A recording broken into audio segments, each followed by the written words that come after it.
You're listening to WHFH 88.5 FM Flossmoor. The call-in number is 708-798-WHFH, 708-798-9434. And you're listening to Two Bees in the Pod cast. We are back. Welcome to the show. So today we will be discussing the hard lockdown that happened 2 weeks ago. Our school community was deeply affected, and this moment kind of stopped us in our tracks, made us reflect quite a bit on how important safety and trust is in our community.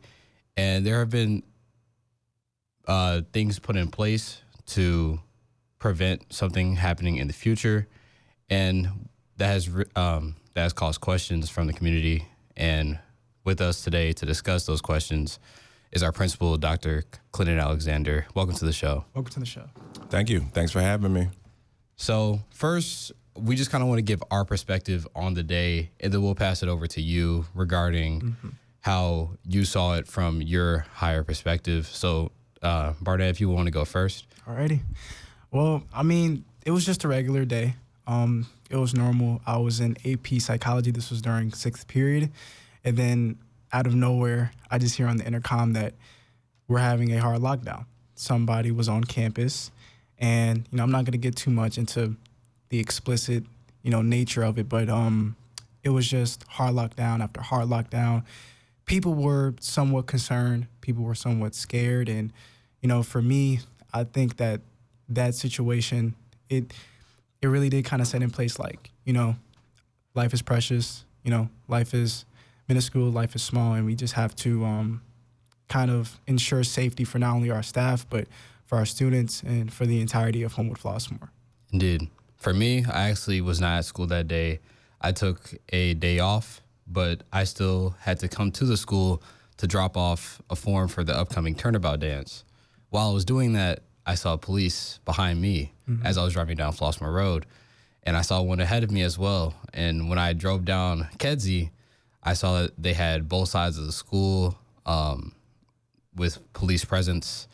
And the thing is, I'm thinking, well, maybe they're just here to, protect the school, because we have police presence at the school. You would agree, right, Dr. Alexander? Yeah. So, I mean, I'm just thinking, maybe just they're just there, right? Then I see off-duty police officers pulling up, and I'm like, there's something that's actually happening. I start texting my friends. I got the news that they're in a hard lockdown. So now I'll pass it over to you, just seeing what was actually happening throughout the school. As I wasn't there and he was in the classroom at the time, what was it like from your perspective? Yeah, excellent. And thank you for your versions of the story. And I really honor and commend your bravery to really advocate for safety and, projecting your voice. So I want to start by saying, to our entire school community, that's something that we always dread. That's your worst nightmare, is what we had happen, right? The blessing is that no one was harmed, right? So when I went to sleep that night, that's the first thing that I really resonated with me, that helped me sleep that night, that no one's child was harmed. So it was a routine Friday. We had a lot on the calendar. I had a lot on my calendar as your building principal. As you know, I'm in charge of the school from the building level.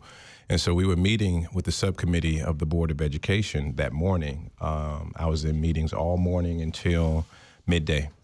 Midday we had an event that took place outside the library. And next thing I know, I got a call. And we had to respond to that call. That call was our worst nightmare, right? Hey, there is a gun that's been recovered in our school, right? And I can't go into detail about the incident itself, but that was permissible to go on a hard lockdown, right? Until we got to the bottom of things. We had to involve law enforcement, and we had to really neutralize threats, and we had to make sure that we identify perpetrators. We did all of that in a very timely manner. I'm really proud of our team for the way they responded to the crisis, and I think that we mitigated that to the best of our ability, right? Unfortunately, the collateral or unintended impact of that incident is that sometimes that breaks trust. Students don't feel as safe as they need to feel. Parents don't feel as safe as they need to feel letting their kids go to school. And so we have to reinforce the fact that, hey, we have to rebuild that trust through measures that we put in place. So with that, we would like to say that our phone lines are open if you would like to call in at 708-798-WHFH, 708-798-9434.